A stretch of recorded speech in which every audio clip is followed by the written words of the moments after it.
It is a question of where do you want to put your attention. For all our lives, we've been putting our attention on perishable things, momentary things. You want to keep spending your time like this? If I say, okay, now it's 6:28. 6:28, yesterday, what was your experience? Exactly. You can't remember. Then why are you telling me about last year or 3 months ago? It's just something your mind is forming an idea, and if you're not careful, it's writing an impression in your consciousness, planting a seed that you don't forget, so that you cannot feel free of it. You keep on relating to this incident 6 months. It's nonsense. It really is nonsense. Otherwise, almost every thought that comes will make some impression on your mind. Now, can you imagine what that would feel like? Have you ever seen somebody who is affected by every thought that comes in their mind? It's very restless. They cannot relax. Every thought they're giving importance to it.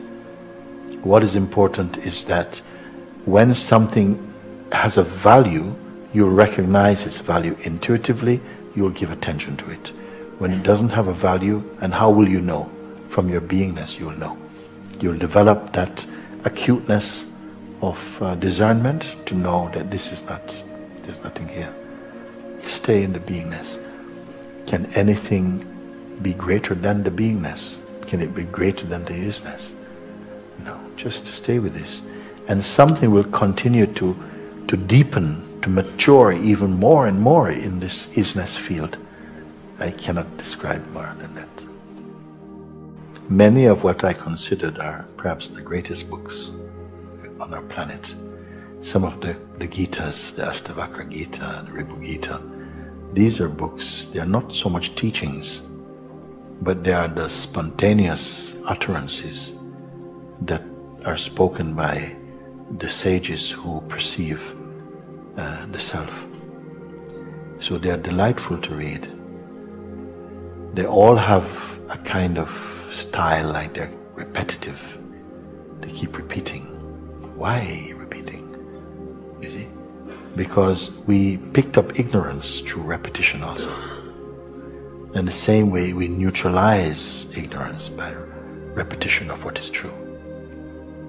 The mind says, no, I'm bored, give me something new, I want some adventure, you see.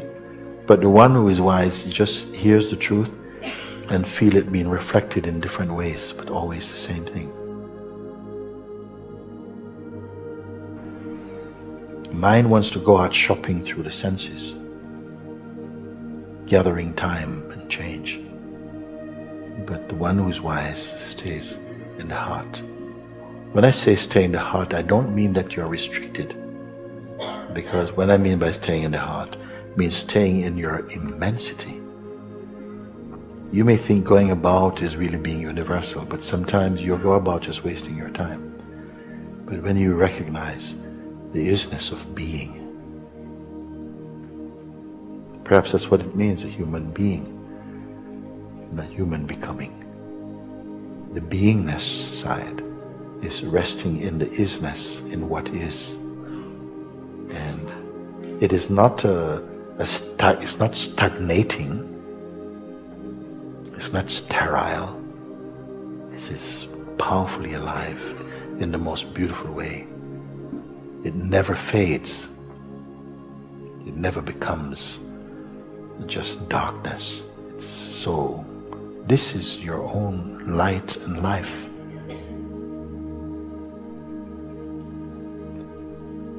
This is what it means to come to Mandisaja. That these things you're being reminded of, it's being pointed out in you. So you recognize, so that you are naturally happy. You're not looking for things to make you happy. You are happiness itself.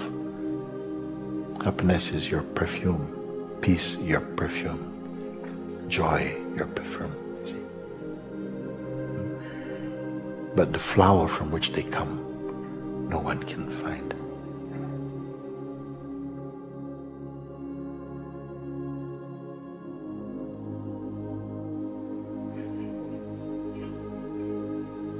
while we have the impression that we are just merely a person, flesh and blood and conditioning, we are prone to many influences, and we are distracted for much of our life pursuing the wind.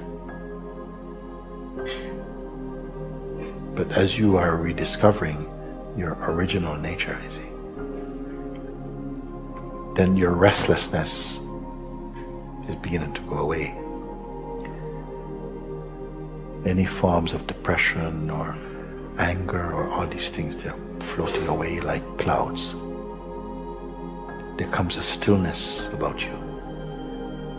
And people notice it. They may not know, the mind maybe try to understand, but some beings, they notice this and they are attracted naturally to this light. Others, they want to get away.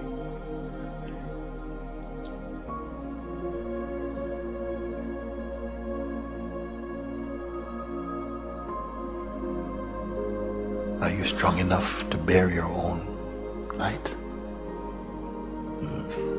Yeah. Would you rather to be liked by everybody but don't know who you are? Or to be who you are and not to be liked by anybody? Not so easy, huh? So much of what the person is so much in need of appreciation and and all this, but the one who appreciates today maybe don't appreciate tomorrow. But the one who has found himself has found everything. You found everything. If you dare to trust it and follow it, the guidance you have received, and to stay with the thing that you have discovered.